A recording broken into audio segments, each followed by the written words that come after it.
100 WPM Hindi dictation. Be ready. 5 4 3 2 1 start. वर्ष 2021-22 का budget पेश करते हुए वित्त मंत्री निर्मला सीतारमण ने 1.75 लाख करोड़ रुपए विनिवेश का लक्ष्य रखा है। Bharat petroleum, air India shipping corporation of India, container corporation of India, IDBI bank, Pawan Hans, Nilanchal इस्पात निगम लिमिटेड और कई अन्य कंपनियों में सरकार अपनी हिस्सेदारी बेचेगी। जीवन बीमा निगम का आम निर्गम लाया जाएगा। RRCTRC के 15-20% शेयर बेचने की भी तैयारी है। एक बार फिर विनिवेश योजना को लेकर तमाम सवाल पूछे जाने लगे हैं, क्योंकि आज़ादी के बाद से ही सरकारी कंपनियां भारत की अर्थव्यवस्था का मजबूत आधार रही हैं।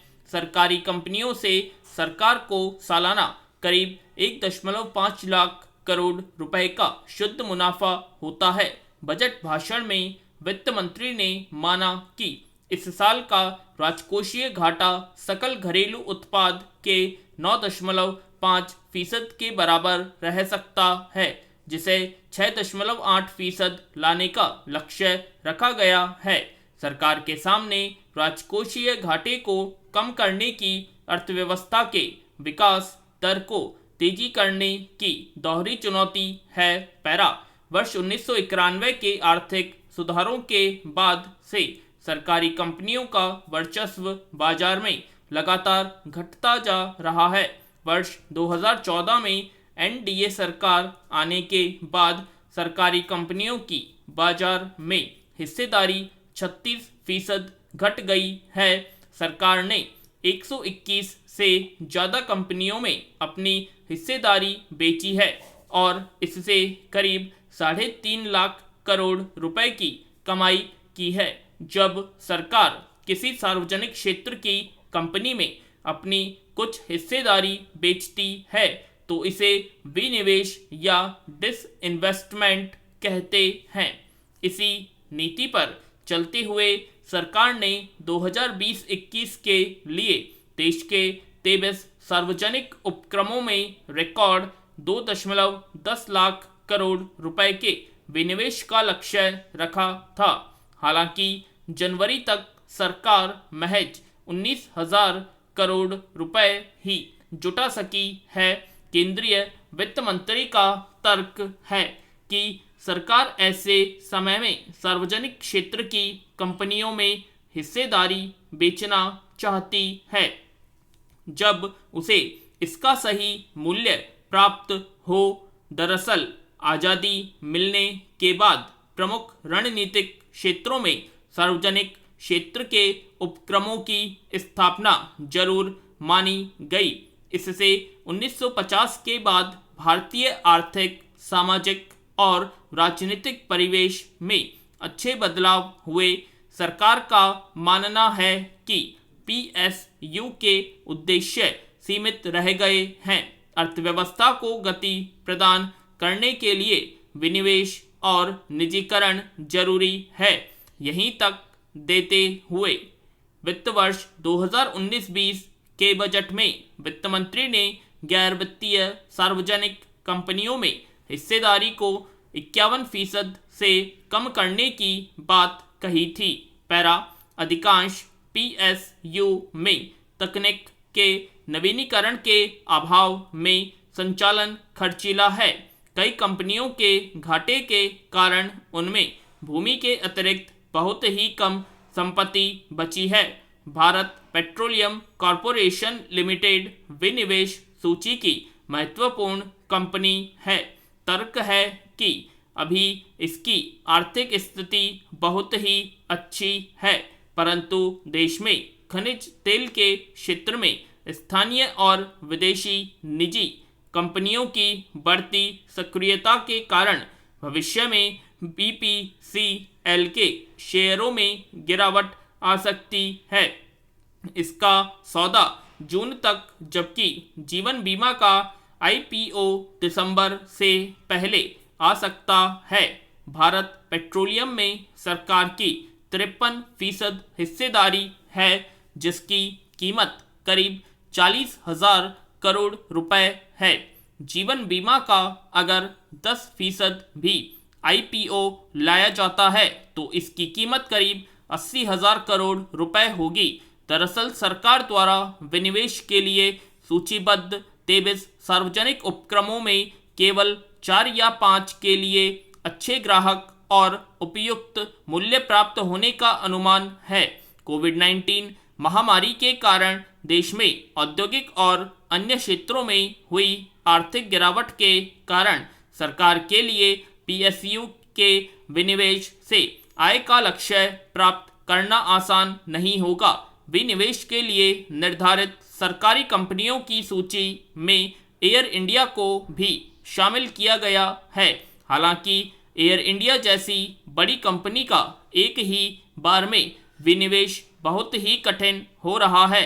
पैरा वित्त मंत्री का कहना है कि 4 रणनीतिक क्षेत्रों को छोड़कर अन्य सरकारी कंपनियां खत्म की जाएंगी। जिन 4 क्षेत्रों में सरकार अपनी उपस्थिति बरकरार रखेंगी वे हैं परमाणु ऊर्जा, अंतरिक्ष और रक्षा, यातायात और दूरसंचार, ऊर्जा, पेट्रोलियम, कोयला और खनिज, बैंकिंग, बीमा और वित्तीय सेवाएं। पैरा सरकारी कंपनियों में विनिवेश से आवश्यक सरकार द्वारा सार्वजनिक क्षेत्र के किसी उपक्रम में अपनी हिस्सेदारी की बिक्री से है। सरकार राजकोषीय बोझ को कम करने या विशिष्ट जरूरतों को पूरा करने के लिए धन जुटाने हेतु विनिवेश का विकल्प अपनाती है। कुछ मामलों में सरकारी संपत्ति के निजीकरण के लिए विनिवेश किया जा सकता है। दूसरी ओर सार्वजनिक क्षेत्र के उपक्रम के निजीकरण के तहत सरकार उस उपक्रम में अपनी पूरी या अधिकांश हिस्सेदारी किसी निजी कंपनी को बेच देती है।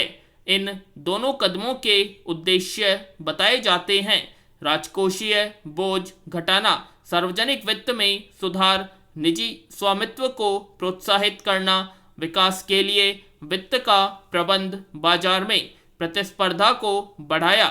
इसके लिए 10 दिसंबर 1999 को केंद्रीय वित्त मंत्रालय के तहत विनिवेश विभाग की स्थापना की गई थी। 14 अप्रैल 2016 को विनिवेश विभाग का नाम बदलकर निवेश और सार्वजनिक संपत्ति प्रबंधन विभाग कर दिया गया।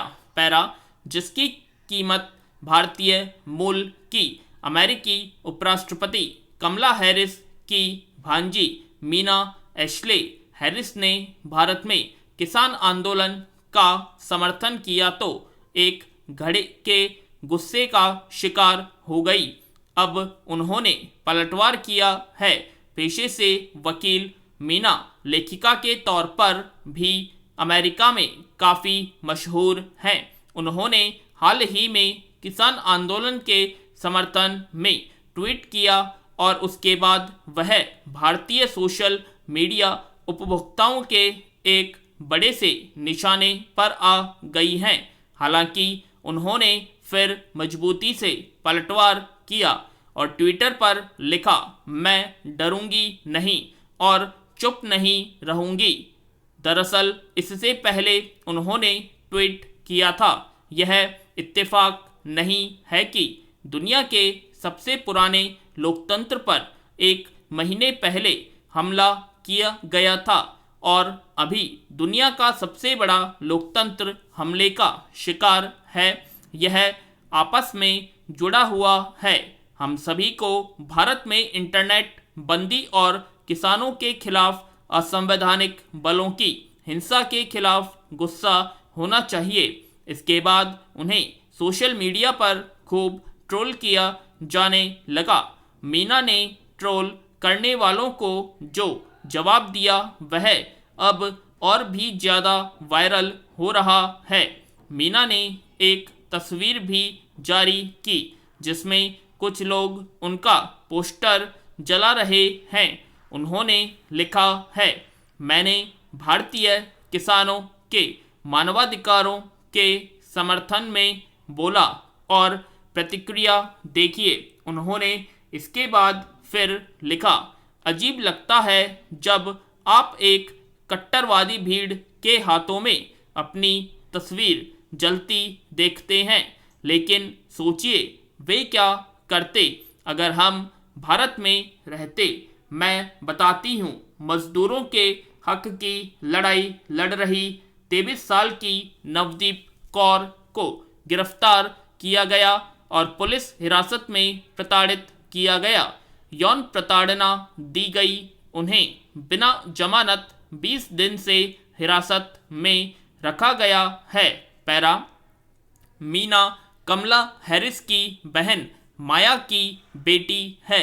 प्रतिष्ठित स्टैनफोर्ड और हार्वर्ड लॉ विश्वविद्यालय से पढ़ाई करने वाली मीना ने डेटा प्राइवेसी और साइबर सिक्योरिटी के लिए अटॉर्नी के तौर पर काम किया है। वह न्यूयॉर्क टाइम्स की बेस्ट सेलिंग लेखिका भी हैं। कुछ ही हफ्ते पहले उनकी किताब एम्बिशियस गर्ल बाजार में आई है। उन्होंने अपनी माँ और मौसी कमला पर भी एक picture book Kamala and Maya's big idea लिखी है। सामाजिक न्याय की वकालत करने वाली हैरिस ने 2016 में फिनोमिनल वुमेन एक्शन कैंपेन चलाया था। मीना हैरिस की फैमिली में उनके पति निकोलस अजागू और 2 बेटियां भी हैं। उनकी पहचान 2020 में बढ़ी जब इनकी मौसी कमला हैरिस अमेरिका चुनाव में प्रचार कर रही थी। उस वक्त मीना ने कमला एंड मायाज बिग आइडिया नाम की किताब जारी की। इस किताब में उनकी माँ, मौसी और दादी श्यामला गोपालन हैरिस के जीवन के बारे में बताया गया है। मीना हैरिस की माँ का परिवार भारत में चेन्नई, तमिलनाडु में रहता था। मीना हैरिस अक्सर सोशल मीडिया प्लेटफॉर्म पर अपनी भारतीय विरासत का सम्मान करती है। अमेरिका में पिछले साल चुनाव प्रचार के दौरान जब एक अमेरिकी राजनीतिज्ञ ने कमला हैरिस के भारतीय नाम पर एक चुटकी ली तो मीना हैरिस ने उन लोगों में से एक थी जिन्होंने अपने गैर अमेरिकी नामों पर गर्व व्यक्त किया। पूर्णविराम।